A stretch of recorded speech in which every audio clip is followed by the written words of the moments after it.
Hello and welcome to the latest Building Brum event by Building Brum and the CIOB. Tonight's event's called A Golden Decade of Birmingham. My name's Connor Nolan and I'm the Programme Director for the Building Brum series and Director at Scantech Digital. I've been working alongside Georgina Floyd from the CIOB to organise today's event, where we'll be hearing from some of the city's leading business leaders, visionaries and construction and development champions who are helping to shape the city's skyline. I'd like to start off by mentioning a big thank you to today's event sponsors, Birmingham-based Building Services Now Group and West Bromwich glazing specialist APEC UK Limited, and also thank the Building Brum partners, Solus, Sunbelt Rentals, Cavendish, Scantech Digital and Careys. It's down to the support of sponsors and partners like this that we're able to put on events like today. As the city and the region grows, so must the communities within them. And over the past 10 years, we've seen projects like Paradise Birmingham, 103 Cornwall Row, and the regeneration of Perry Bar really change and enhance the landscape of the city and what it offers the people and the businesses alike. In the years to come, we're set to see accelerated growth with projects like the Smithfield development, Oval's regeneration in Digbeth, from the Bond to the Custard Factory, and HBD's neighbourhoods development, creating a new gateway to the Jewellery Quarter. Today, we've been kindly joined by panellists Philip Nell, Director of Property and Investment from Birmingham City Council. Hi, Philip, do you want to give us all a wave? There we go. And we've got Alan McCartney, partner at Howells. Hi, Alan. And Simon Ray, Development Director for HBD. And Dan Miller, Social Value Manager for Lendlease. Now, Dan is stepping in today for Lucille, who was unfortunately not able to join us this evening. So thank you very much for stepping in and taking part in today's discussion, Dan. And Tom Wright, Regional Director for Careys. Hi, Tom. And all of our guests today play a key role in the city. Now, I'd like to introduce and hand over to our chair for today's discussion, Sandy Rees-Jones. Sandy is the newly elected president for the Chartered Institute of Building, and we're delighted that she can be with us today for our first event. Thank you very much, Sandy. We'll give Sandy a big round of applause. Congratulations.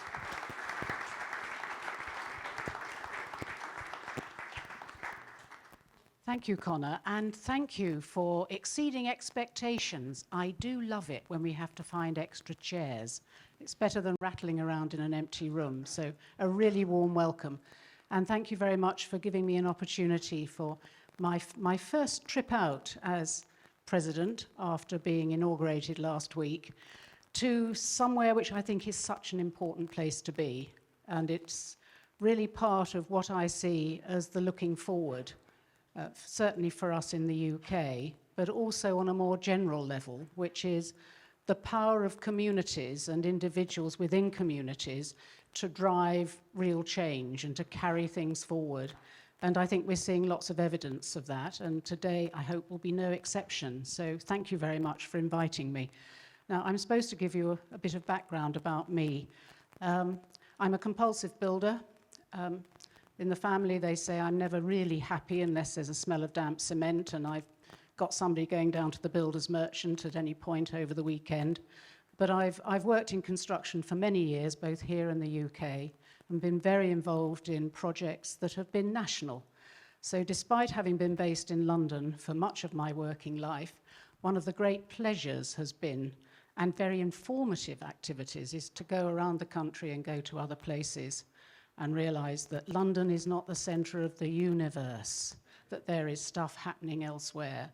So I became president properly, if you like, last week, but they give you a nice 2-year build-up, so hopefully you don't make too many mistakes when you really become the real thing. So it's been an opportunity not only to work with the great CIOB team, but also to put in place some of the things so that something gets done, because time gallops past. So my theme, which I think is reflected in a lot of what we're going to be saying today, my theme for the presidential year is collaboration. Because we've got such enormous challenges, socially, environmentally, economically, that we're only going to sort out some of this stuff if we work together. whether it's cross-institution, whether it's between client and consultant, whether it's being in the right place, in the right room, talking to the right people and sharing stuff. So my theme sits nicely with today. Let's talk about what's on the tin, which is ESG. It's another of those acronyms, isn't it, really? So let's drill down into that. And I think we all know what it is. Well, environmental, sustainability, that whole issue, which is so critical. And it's no news to you, I don't suppose, that our industry accounts for 40% of total carbon emissions. But there's another interesting 40% figure, which is the value of our industry to the economy. And I think we should be really seeing ourselves as solutions, not simply the causes of the problem. And that means joined up thinking. And then the social issues. I mean, I have a sort of childlike wonder at some of the stuff we do in our industry, which I think is a bit lost sometimes, which I still think it's something of a miracle that you can get two bits of bridge meeting in the middle and it stays up. I think it's something of a miracle to see a huge redevelopment site being repurposed. I think it's extraordinary that is this me clacking on this? Put it further away. I think it's extraordinary that we are actually delivering the essentials of life and it gets lost. So I think one of the other things that I really want to do is to bring the magic back, and we do that with the right storytellers. Now, my esteemed panel, what was the trigger?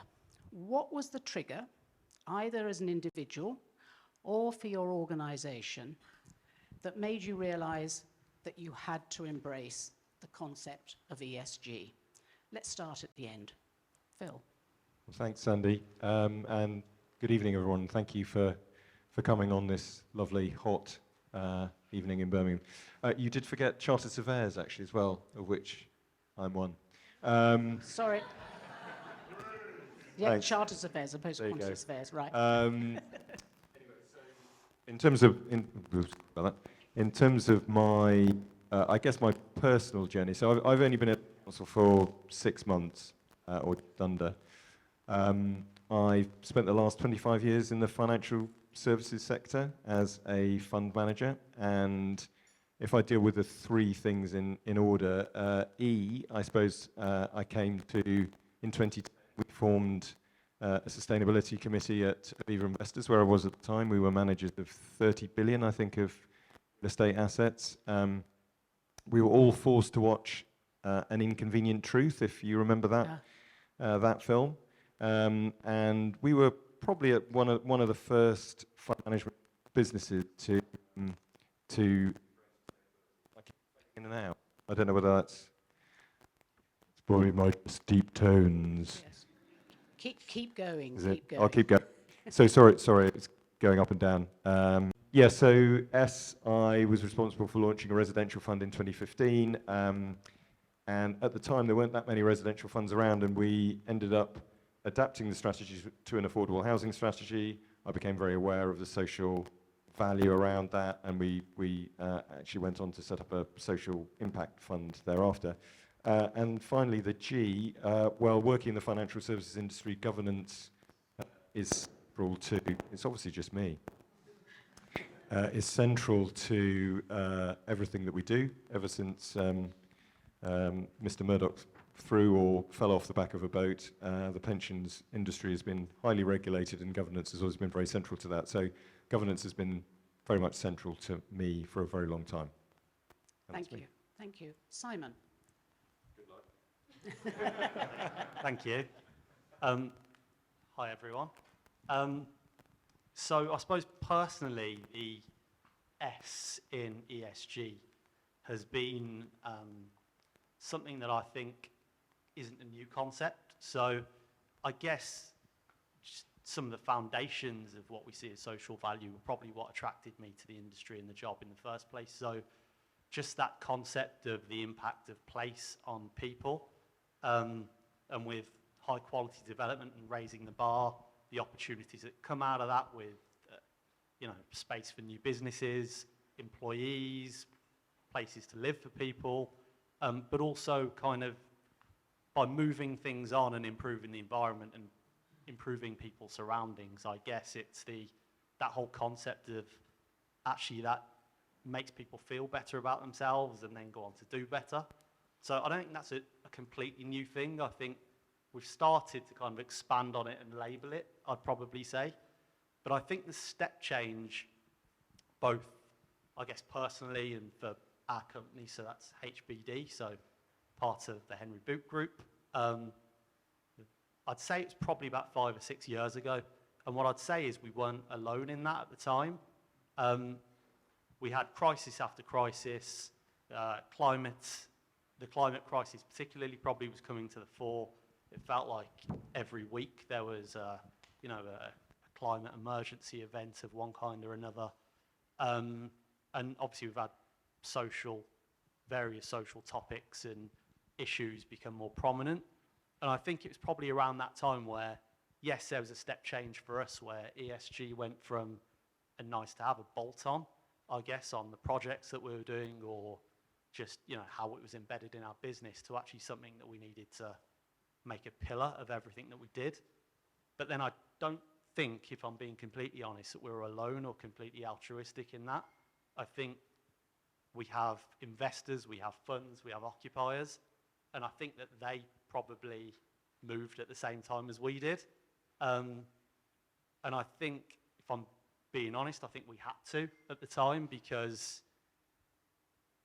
yes, we're our own kind of ESG provider, and yes, we're our own social conscience, but we're also a platform for the investors and for the occupiers who occupy our buildings.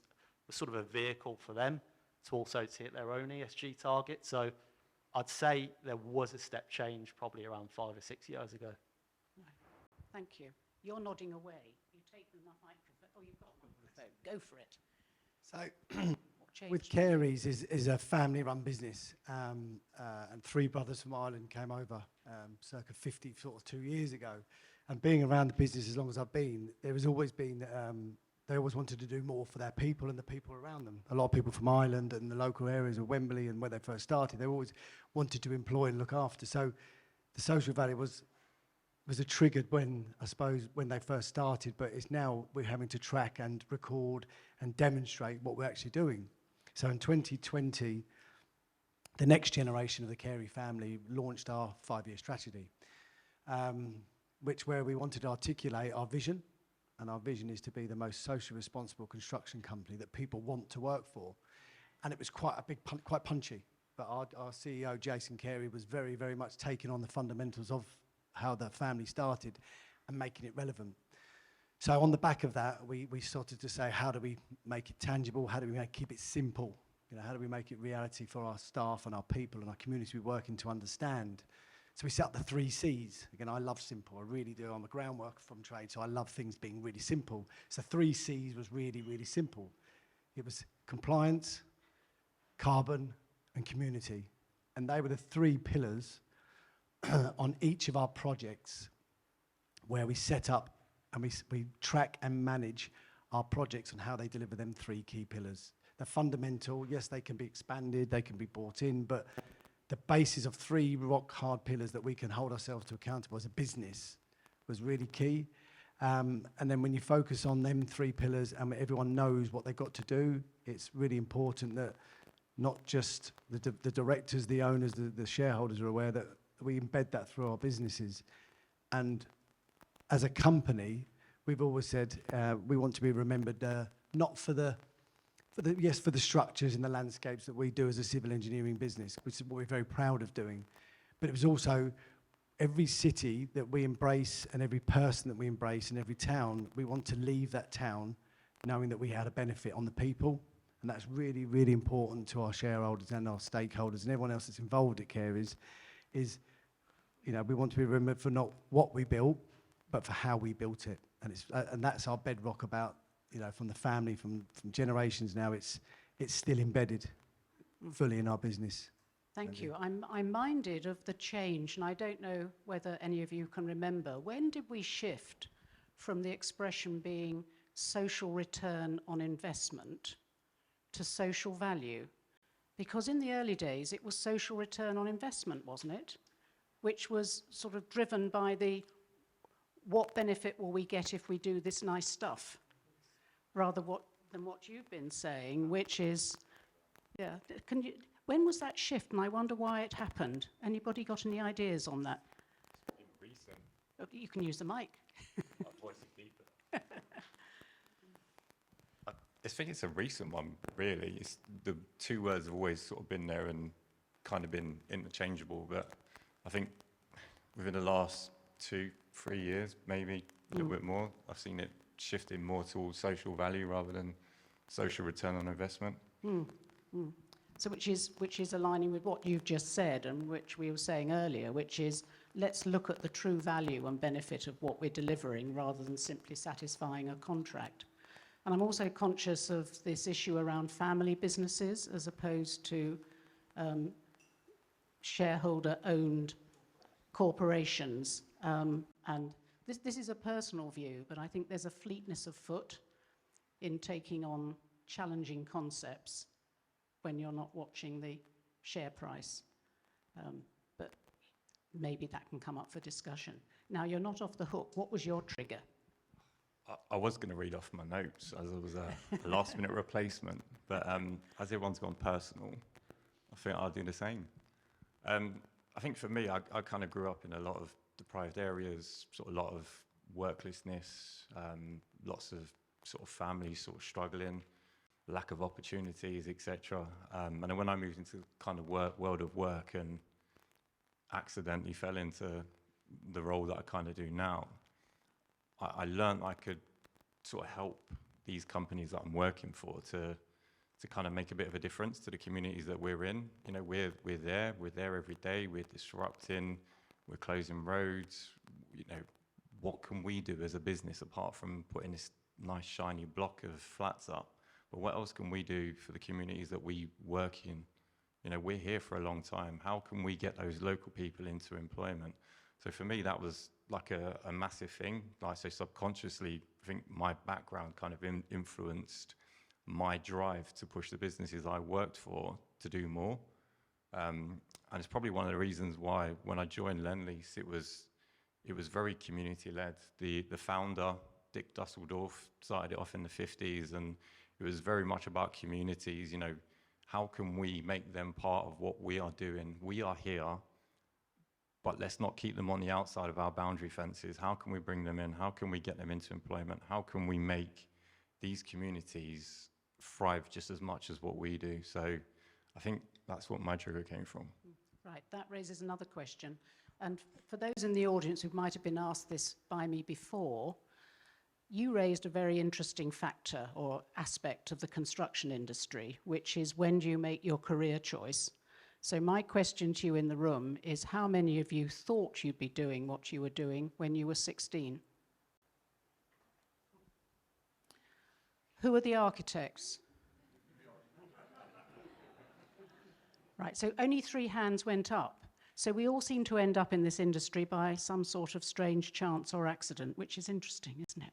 But any objections to that theory? No. So If I'm getting grilled, you're getting grilled. Isn't there a theory that we all work for something? yeah, there's a family. 25% of people in the industry have a family member working in the industry, so there's a very strong family connection. Alan, what triggered you? Good evening. Good evening. We're on. For those that may not know my architecture trades, and I was one that definitely at 16, it was family practice. My family are farmers really, but they're builders by design and hobbies. So for me, it was a profession that I wanted to go into. It was an opportunity, and I've been incredibly fortunate to do that. But we trained for 7 years. The UK average is 10. A little bit easier for me. It was a very direct route, family support and things like that. And at the end of each of those years, for at least 6 of them in the training cadence, you crescendo to a final year project. And those final year projects, they're always, it's some museum of international conflict resolution on the move. It's some bullshit. And there's always a cafe, but that moral aspiration is always inherent. And I think those that educate us and the nature of the work and the sort of self-perpetuation that we engage in as architects, that is definitely there. And we carry that through to the work, and I think very much in the professional environment, while there's a great variety to the work that we do at Harles, and we're very good at our commercial work, we have always found, I think, having that range of skills that we're engaged in. You take a project like Paradise, that's just fundamentally transformative for this city, because at a grassroots level, and we'll be using that term probably quite a lot tonight, we put a street back in. I really like, personally, the library that was demolished. I think John Mann did an incredible amount for this city. But we put a street in, what a normal, simple, bloody thing to do, and it opened it up. We now have a view of the clock tower, that connection between the Hall of Remembrance and back to the Council House. It's the simple damn things that you want to do and we'll be touching. I think I'll be an advocate for our future city plan. That's why we're moving for consultations for our future city, not the plan. Simon, we don't use that, the B word. But a huge amount of that advocacy is just it's connecting communities. You know, two children live together. The parkways in the city, the roads in the city, those kind of connections, separate communities. And I know a little bit about that coming from Ireland. And then I suppose to get in more of a professional capacity, when did we really, as a business, when do I distinctly remember? And again, I'm going to be the first one in the room tonight to use the C word. It was COVID for us, because our master planning and the scale of work that we do, we're aspiring to simple, on-the-ground, meaningful change, and with that you get community consultation. And we've never set out to ignore community. We're not going to be that arrogant, that silly, that obtuse. And the clients that I have, I'm really privileged that they facilitate that. But coming back from COVID, we didn't work as successfully remote as we did together. It's not the way that we as an organisation work. And talking with colleagues, it has really reinforced, because a lot of them are in the housing scenarios that we were designing for. There are a lot of the guys are at BTR, rental properties, are trying to make that step onto the housing market. And what the amenity offer was, what that social interactiveness was, what the student accommodation nature of that building was, how could that be into wider community outreach? Those conversations had a new significance once we all came back together.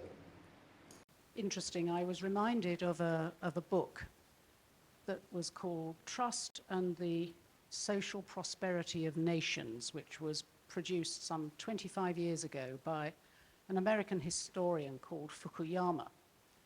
And he was comparing attitudes towards people and training in different countries, and said that it is interesting in places like Japan and some European countries, there is a concept that if everybody trains, everybody benefits. Whereas in other countries, and notably in the UK, if you train somebody, you get a bit annoyed if they go, because you see that as lost investment, rather than, well, if I've trained them, whoever I now take on will also be trained, because there is this common attitude. In the same book, he also talked about social values and attitudes that will become very, very important as technology increases. And that was 25 years ago. So I think what you've just said is interesting, in that it wasn't just technology, it was a plague that made us change the way we work and manage people and how we increase trust. So I think that although it gave us some challenges, it made us rethink how we interrelate with people. Having said we're going to do practical stuff, I think it's really interesting to hear what's triggered really gripping the whole concept of ESG. But perhaps it would be time, Philip, it would be good to hear from you about the projects in recent years where there have been successes, the successful projects where ESG principles have been applied, thinking Perry Bar and so on. Okay, thank you. I'll try a bit better with this mic. If I hold it there, maybe that works.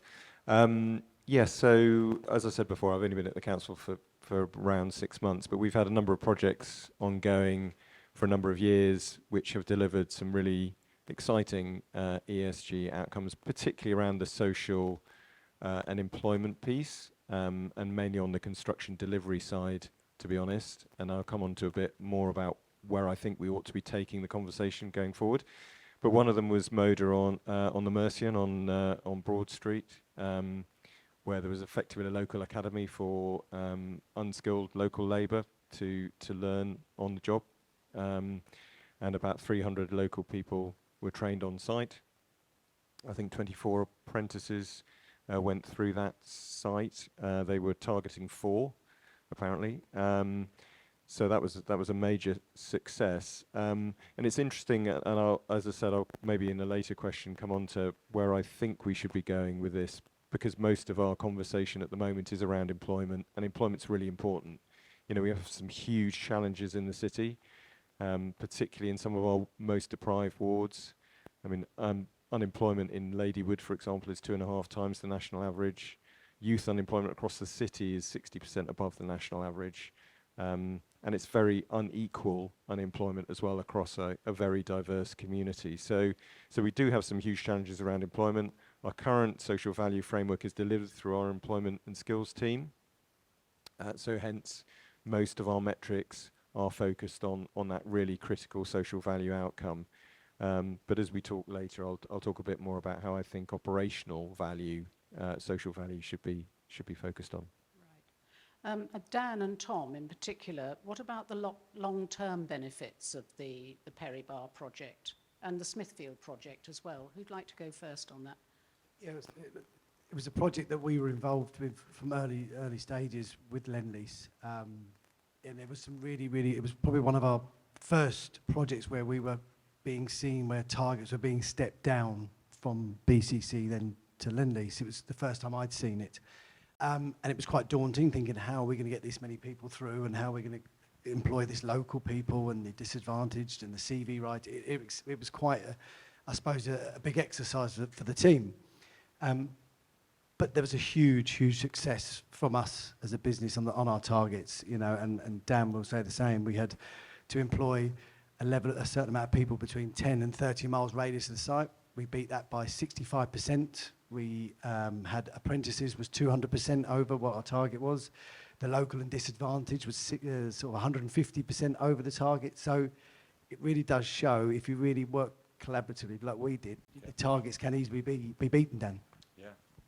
Yeah, totally. And you need your supply chain and whoever you're working with to fully embrace it and get on board. And I think that's what kind of made it easy for us at Perry Bar to exceed more or less all of our targets as well. You know, and when we say exceed, we're not talking by 2 or 3. It was by considerable numbers in each and every aspect, which was absolutely fantastic. And we made sure, you know, working with sort of Birmingham Council, that, you know, they were hard to kind of meet. You know, they were all local SMEs, local within, you know, employment within X amount of radius. It's easy to meet your targets if you've got the whole country to choose from, but when you're local, you know, your pool, so to speak, is a little less wider, so it makes it more of a challenge. And one of the things we did there was setting up the Skills Academy, which everybody fed into, and I think that was really good. You know, we put training on, we had schools in, but aside from that, one of the things that we did was building those relationships with the communities. So yes, we may have gone into a school initially to deliver a STEM event, but we continued working with those schools throughout on different engagements. One school in particular, literally a stone's throw from our site, Eden's Boys, we did so much with that school, and it was brilliant. The relationship that we had with them was absolutely fantastic. They told us about the things they were doing. You know, they had a regular food bank that they collected for that served the community. So we got the staff involved in that, doing regular collections. They worked with domestic violence refuge, all sorts. And we encouraged our staff to not only just, you can give a tin of beans to anyone. That's easy, isn't it? You know, everyone can raid their cupboard and go to Aldi or Tesco's and put a bag of shopping on someone. But what else can you do? Give your time. Your time is the most valuable thing that you can give to anybody. So by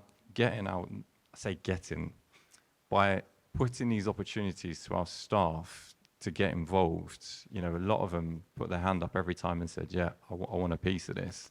And that's something that obviously we're hoping to, let me change that, so something that we will replicate at Smithfields, sort of moving forward. We're looking to put on another skills academy there. You know, how can we how can we use the project, the different phases, you know, the groundworks, the first fix, how can we implement that and train people all along the way? And it probably relates back to what you were saying about the training. You know, we need a continuous cycle of people to deliver this program over the next, 15, 20 years? Yes, and we're 225,000 people short in the industry as we speak. So where are we going to find them? So this was a great success, which you didn't expect the scale of the success. So why did it work this time? Because we've been talking about this, haven't we, in the industry? So was it the collaboration between the two of you, or? Well, you mentioned that from the start, and I don't know, we've done quite a lot of work with Lend-Lease and with the building Brum as our partner, talking about the success of Perry Bar, because for us as a business, it was a sort of one of the bedrocks which really cemented our ability to employ lots of local people and become the business that we so desired in Birmingham. But working so closely with Lend-Lease and BCC from the start, there was that early engagement. Everyone had a common goal. We talked about a common goal, and as Anna Evans, who was the project director there, we had a director steering group from all the tier 1 contractors, wasn't there, Dan? And there was this real harmonious common goal that no matter what we thought, the egos were out the room, we all had a common goal for something, and we wanted to leave a legacy. And the further success of Perry Bar was the opportunity we got to work with BMet College, just up at Great Bar. That came about they wanted to get a partner, an employer. So we went up there, we brought the Sunbelt guys with us, and we had them support, and we set up a groundwork academy.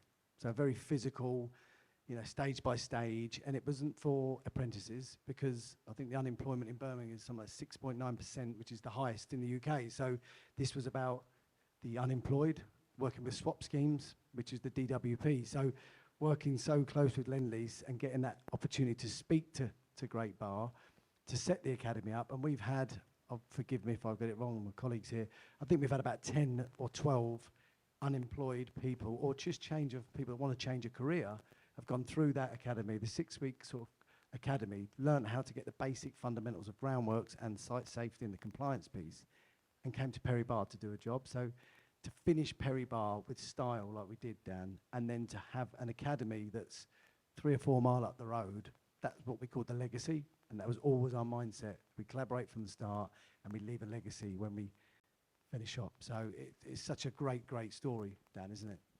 I think for me it was everything. Kind of, you know, we've had BCC on board, we had the EAT team, the employment access team that was on board, we had a social value steering group, we had, you know, all the contractors, whether they was big, small, whether it was John and his 2 sandwich vans, you know, everybody kind of fed into it. And from a Lend-Lease point of view, it was, what can you do? Show me what you can do, not what you can't do. We understand we've got massive targets that we're going to put on your shoulders, but we're going to hold your hand. We're going to give you a cuddle when you need it.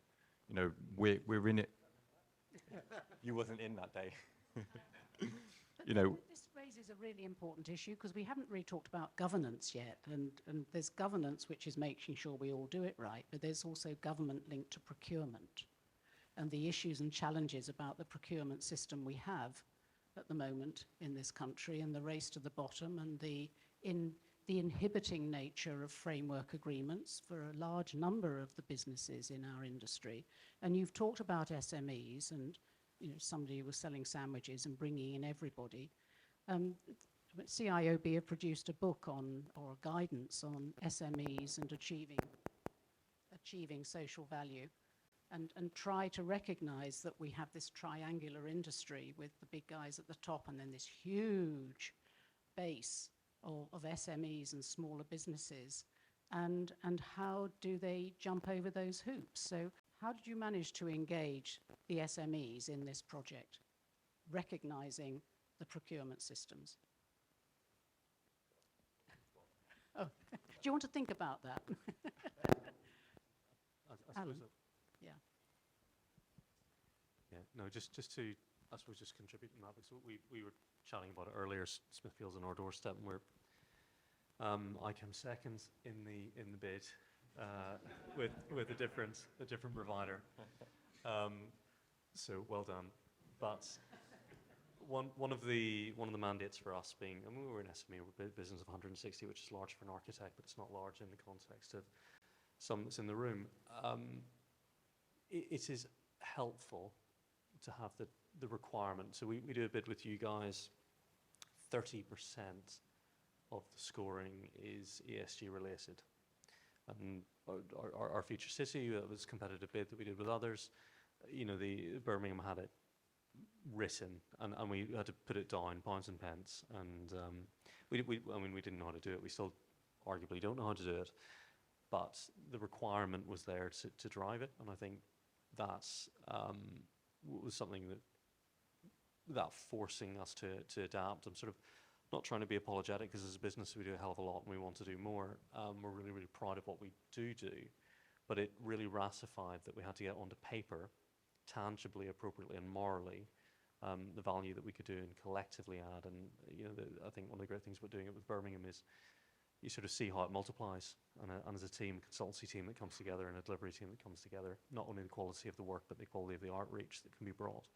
So I'm a great advocate for putting hurdles in that people can jump. I mean, I completely agree with, I think, your inference earlier that there's a hell of a lot of framework barriers to getting the right energy and the right businesses to bring the value to the work. But there are some really good institutions out there that are requiring it now.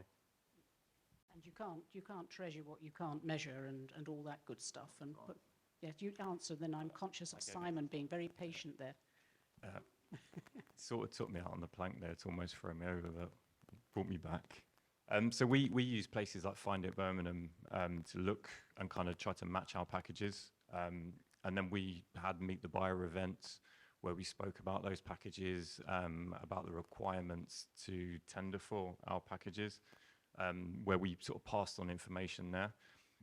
Let's have it right. When it comes to tendering, there are going to be a few hoops. You know, the construction industry, those of you that worked in the rail industry, they're even more onerous than construction. But we kind of need those hoops in there in order to, you know, it's not to exclude anyone. And I think feedback is always given as well as to why you wasn't successful. And that's, you know, it's to hopefully make you come back stronger with your next bid and, you know, learn from those lessons, as everybody does in life. You know, if you don't get something wrong and you get that feedback, you can be like, okay, I need to change that, or I wore the wrong shirt today, or sat in the wrong seat. Yes, absolutely. I'm all for standards and competence. It's this subtle difference between hurdle and qualifying, which I think is interesting. Simon, let's talk about another project. Could you tell us a bit about Walsall and Spark?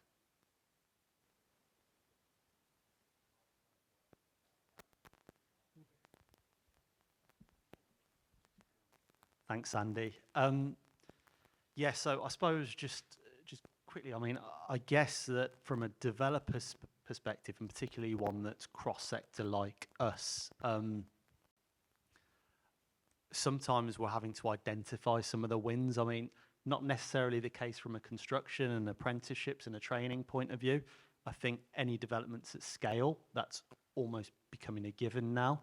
But I think in terms of a wider lens and what we can do, I think we do look at each opportunity and look at it on its own sort of merits and on its own basis. But Spark in particular, as we talk about, I suppose, schemes to kind of champion from a social value perspective, that is one where actually I think the collaboration across actually quite a few parties in a very joined up way over a long period of time is coming to produce some really good sort of outcomes. So Spark, for those of you that don't know it, is a 40-acre industrial project or employment project over on the M6 between junction 9 and 10, so opposite side of the motorway from IKEA, for anyone that knows that landmark a bit better. So basically it's a tricky site. Half of it was a 60s tip where they didn't really have many rules back then. The other half of it was an old copper works, mine workings underneath the copper works, and the upshot is Walsall Council owned half, Homes England had inherited half, and it had been derelict for 20 years. So lots of antisocial behaviour, site just not in positive use whatsoever, and clearly the council, Homes England, wanted to do something about it. So they were proactive. They were proactive in terms of putting some building blocks in respect to the house before they ever came out on their procurement journey. So they had engagement with the Black Country LEP. So the whole project was actually, looking at future business rates as the business case for the funding to at least deal with the contamination and the cleanup of the site. And they needed a partner then to go and help them actually develop the vision off the back of that. So the questions asked to us were, well, what can we do? How much business space can we get on here? How long is the payback period going to be for the business rates? And how many jobs can you get on there? So we went away, did our homework, and came back with the answer, which was about 620,000 square feet of employment and 1,100 jobs, which for Walsall as a borough is brilliant. So just the fact that they can retain or attract those new jobs was brilliant. So we were fortunate enough to be chosen and to crack on and go and deliver. So we're out on site there with JF Hunt, who are our contractors, and right now, I suppose, they're on site. Some of the things, though, that we're also delivering and we've agreed to deliver are all of the things around opportunities for apprenticeships, for training. We are joined up with the National Brownfield Institute at Wolverhampton College. So actually it's been woven into the module because it's basically one of the biggest projects of its kind across Europe. And then also we have 3 or 4 schools within a short journey. So a lot of engagement there about careers, opportunities, and routes into the industry, and basically how what we do can go and impact the communities that they live in. So all that's going on, and going back to your point earlier about kind of, you treasure what you measure, or what you can measure, you can manage. We have kind of a quarterly forum where we get together with Walsall's employment and skills manager and our contractor, and we have a review. So actually we're accountable. Are we hitting these metrics? Are we hitting these targets? Are we doing what we need to do? And that's obviously just the journey to actually get into what ultimately is the holy grail, and that's the jobs at the end of it. Interesting. That segues nicely into the next point I was going to raise, which is how do you get the evidence? What are the long-term plans to ensure that the strategies have the outcomes, and is that data externally validated? Is that back to me? If you can answer it, yeah. I think there's levels, and there's a bit of a spectrum to that question. I think on a base level, those outcomes that I've just talked about, you can measure them, you can manage them and monitor them. Are we hitting the apprenticeships? Are people turning up on a career, on a careers day and engaging with the schools? And then I suppose just shifting from the S a little bit more to the E, we have building management systems now in our office buildings and some of our resi buildings that monitor and monitor, your carbon emissions. So you can monitor and manage those things as well in terms of when are the spikes, when are not, how can we mitigate some of that. I think zooming out though, what's all of this kind of, aside from the sustainability agenda, which is obviously it's a crisis in its own right, but in terms of the local social value piece, what are the big sort of target outcomes that we all have? And I've heard Simon Delahunty Forrest say, spread the jam. He's used that sort of phraseology to say, well, actually what we're trying to do is we're trying to build a city that's inclusive and get sort of those from, more disadvantaged or deprived areas to give them access to opportunities and to spread the wealth in the future, if you like. Now, I'm not sure if there is an answer to kind of managing that. I think that's a goal which you probably have to look at over a 5-year period, and then a 10-year period, and then a 20-year period. And I think whilst we can put in some building blocks that we think are right to create the conditions for that to happen, I'm not sure that we'll ever get to a point where we can say, yeah, we're getting there and it's happening because of just that or that. Right, so it's a broad, it's the best you can do, and it gives a structure.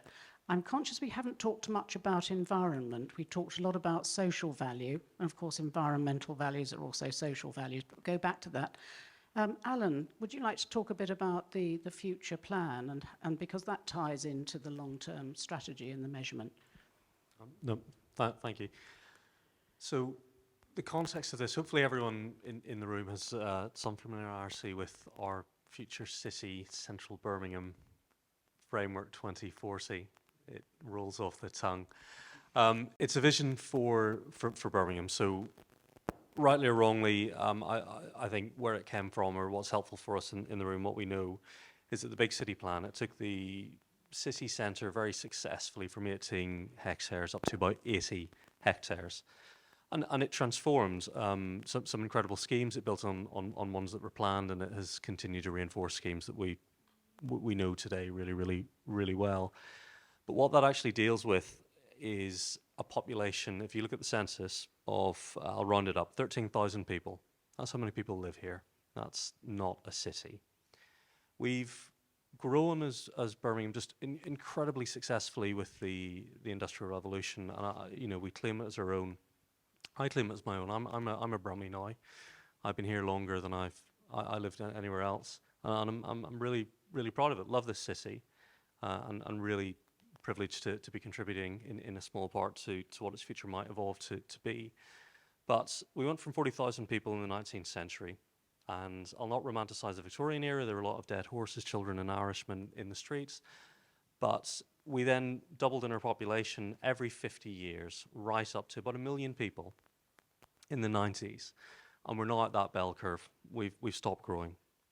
And where does everyone live? Well, they don't live in the city centre. What we've done is that very American thing of just we've spread, we've gone viral, and I'll not bring COVID up again. But historically, we have had land adjacent, and we found it easier for the right reasons, which have not always been economic. It's been social benefit, particularly in the 1930s movement and that sort of Edwardian suburban movement that came through from the 1900s onwards. We've spread outwards, and the tram has been a great, and the railway and the canals then have become a way of connecting back in for work. And I suppose, Simon, if I share a story about one of the design reviews with our future city, it sums up really what we're trying to do with it, and I'll get back to some of the numbers that give you a scale of this in a second.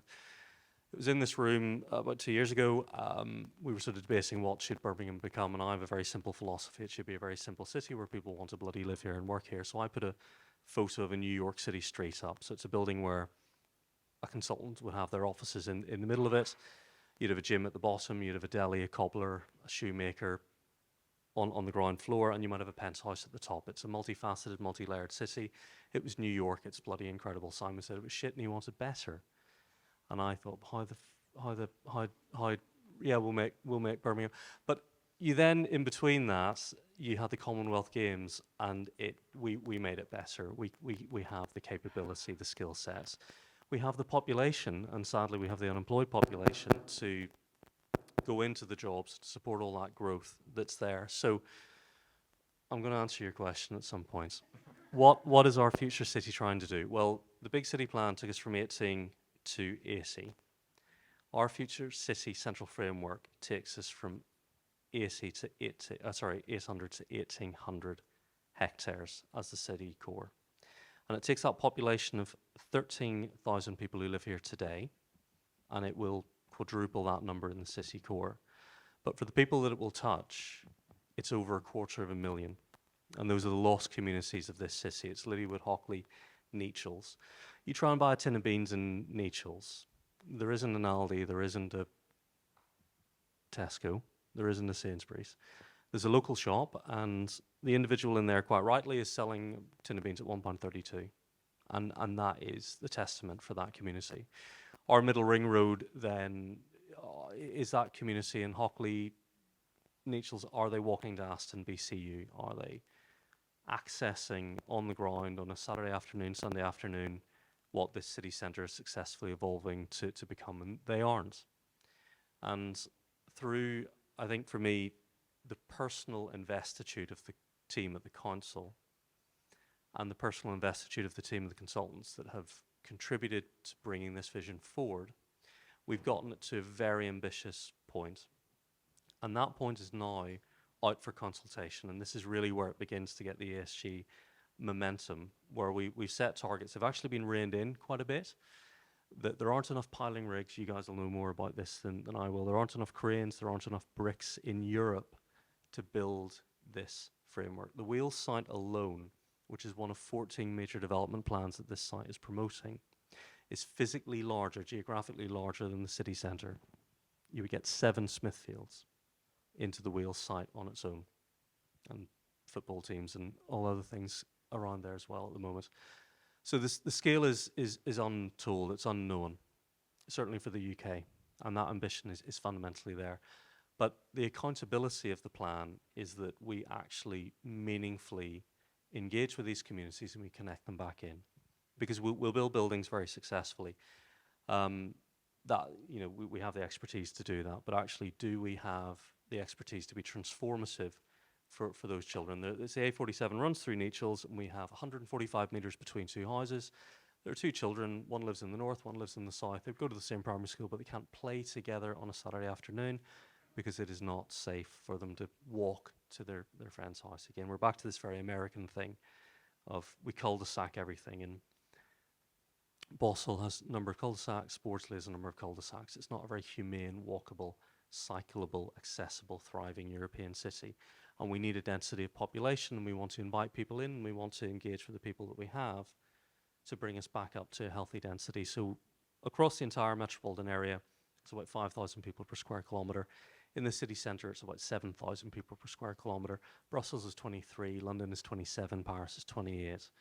So we know that we've got the capacity to have people living here, working here, and have that growth. And with that, and with the meaningful engagement, inflating the balloon beyond the inner city core as we understand it, we hope to really engage and touch on those lives. And with that, sorry, I will shut up. We will then have the schools and the social care and the retirement living. Right. Yes, I'm interested in the retirement living bit. No, that strikes the chord. It's and medical facilities and. It is. There's not a school in Digbeth. There's not a creche in Digbeth. Wow. Okay. So we, you know, you've got families up here, young families live in apartment buildings. They have children. They move to Harborne, right, or they move out to King's Heath, and then we house them. This is the vision, and you've got the stats and the data there and the figures, which make very compelling reasoning. Simon, you gave what you thought was a very honest. This is the best shot at measuring this. We put these markers in, and that gives us a framework, and then we can continue measuring. Dan, did you want to add anything to validating of data before I then go on to another? Or Philip, you're poised.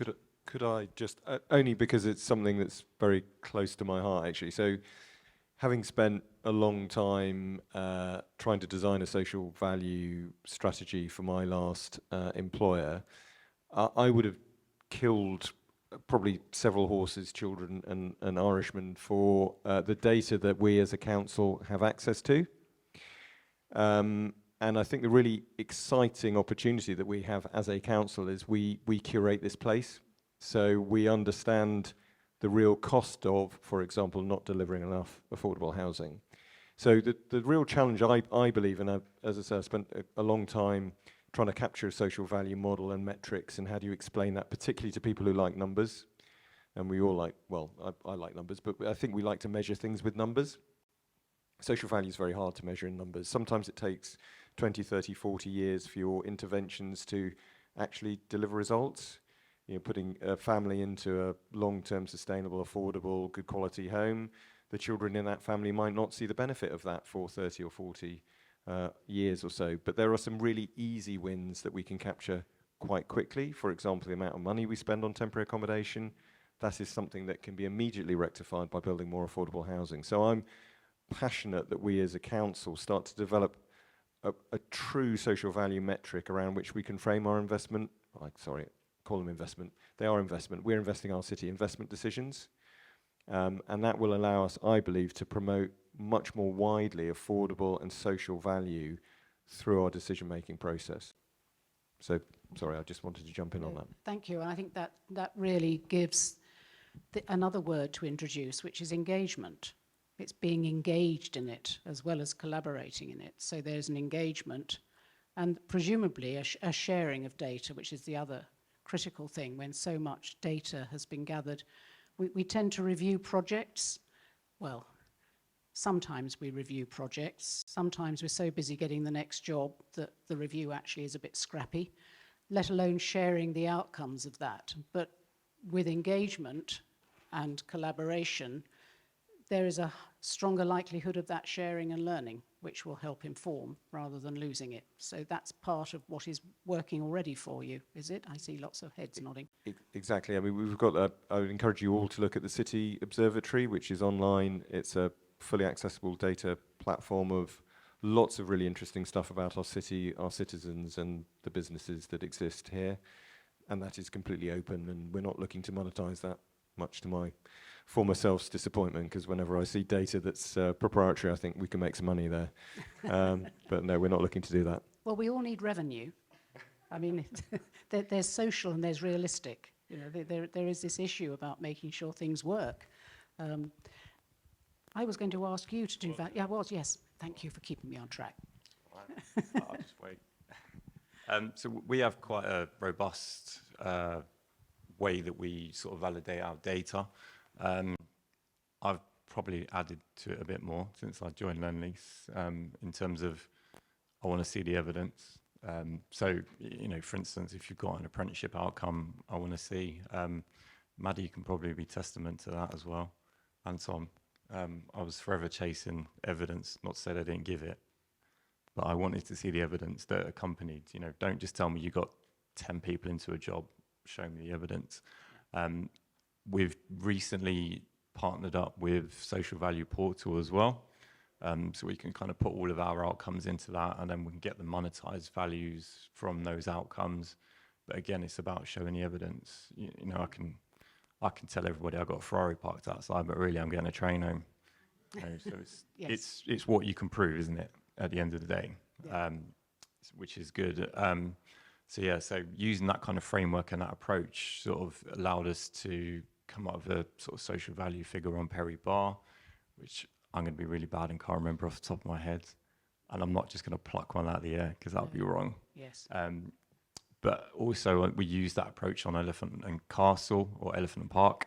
And that was, so £36 million of social value in 5 years, which equates to a ratio of 6 to 1. So that was sort of 6 to every 1 that was invested as an output. And these numbers are great, you know, yes, you achieved that amount, but when it all comes down to it and goes back to what I said earlier, it's about the importance of not losing those human stories. It's the people, you know, pounds speak volume in a boardroom. It shows all the work that you're doing is great, but as I said, most of us do this social value for the people that we can work with, that we can help, the communities we can influence and help to bring them along and the opportunities. And that's, I said to you earlier, I think that's the most valuable piece of work. And I'm not trying to sound like a saint by all means, but it is, you know, none of us would be sat here if we didn't really care about the communities and the people that we're working with. You know, let's have it right. You've got to be passionate about something, whether it's being an architect, being a plant, salesperson, owner. You know, you all got to be passionate about something to make you get up and do what you're doing, and that's what we do. So I do believe there's lots of great stuff done by lots of people, and we've done multiple things with charities, and you know, as a business, we have got volunteering days. We did 7,000 hours. We've raised 1.2 million since 2012 for charities. I do believe that's out there, and everyone does it. Sometimes I worry about that we try to collect the data and rather than focus on the delivery. Everyone wants to say, how much did you do? But I look at, I want to see the results in people leaving this room today with a mindset of what can I do tomorrow? What can my business do to enhance or change someone's life? So data's fantastic because it gives us a benchmark, doesn't it? And as businesses love data, we go data nuts. But it's all about just having that personal responsibility to going back to your directors and businesses and wanting to do so much more. So, as you know, I'm not a data fan, as you can tell. But for me, it's about doing something, and as much as it is collecting data. We work in the construction industry, and I'm trying to remain on time. I'm not sure about the budget. That wasn't my responsibility. But I think this has been really interesting, and I think it's real, which is the important thing, rather than the philosophy and the principles of it all. But what I've always been interested in with this sort of approach, whether it's, well, particularly social value, is where are the teeth? How do you make sure that the organisation, this is not casting aspersions on you, but when it comes to bidding and you go through procedures that say we are going to be measured at 10% of social value, the measurement and the assessment that this has actually been delivered, and more importantly, what are the penalties should it not be delivered? What thoughts have you got? I'm looking at you in particular, Phil. Well, I'll go first. I'm very scared now to say anything or cough. Yeah, it's difficult. I think, I mean, coming in fresh into the public sector, and you mentioned the procurement word, which sends shivers down my spine for all sorts of reasons. I think we can do it a lot better. You know, yes, we do put in our tender documents a requirement for a social value framework, and we score highly against that. But other countries do it completely differently. For example, we had a meeting with some very interesting people from Vienna not that long ago whose council, when they sell land, they sell it at a fixed price. Basically, you just got to get to a number, and then whoever gets it based on social value entirely. So the bid that differentiates you is one that's social value orientated, not financial orientated. And the challenge I think we have as those that work in the public estate is that there is still this look to best financial value. And you all own our assets. I mean, you know, all we do is curate assets on your behalf. So, you know, I'm sure you don't want us to give them away, but I do think, I'm coming back to my point earlier about capturing the real consequence of social, you know, lack of social value and lack of social action. That's where we can promote it better, because we're doing one thing without actually capturing the cost of not doing the other, if you sort of mean. Right, that's interesting. Simon, what about incentivizing the industry to embed more ESG?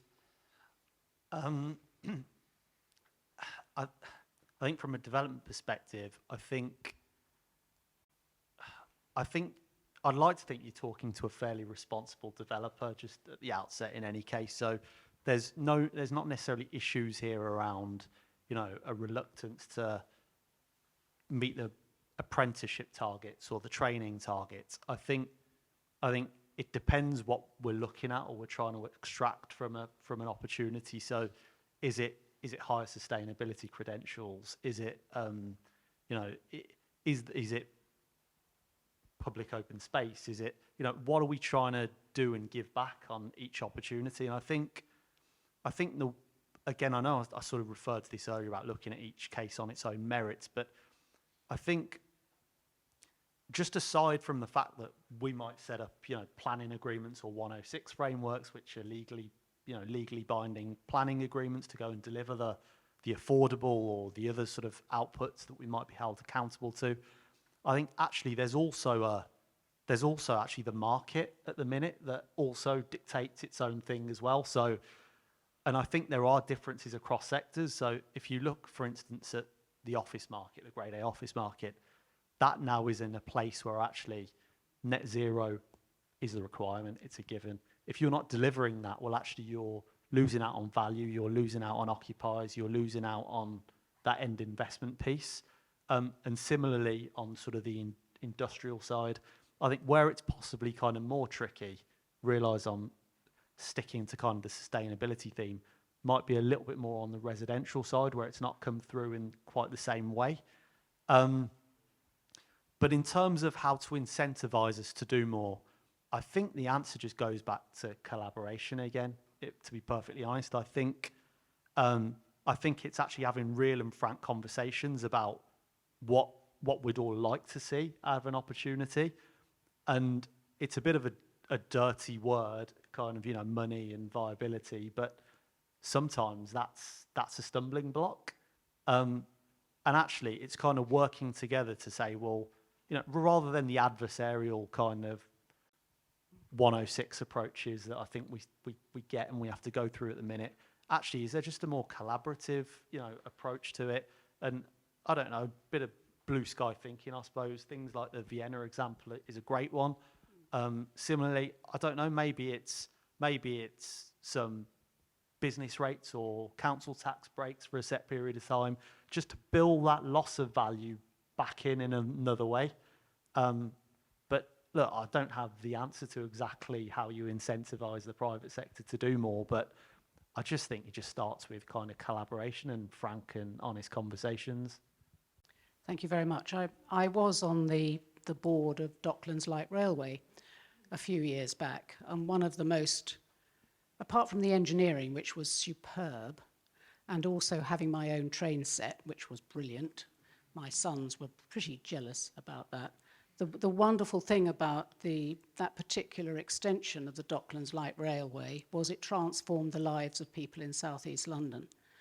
And we had an absolutely superb community relations person who really worked with people. And some of the things that really made a difference were very small. It was cleaning up the Quaggy River through Lewisham, you know, which set on against the scale of the project was very little, but that's what made the difference. So there are some creative things, and that was greatly rewarding.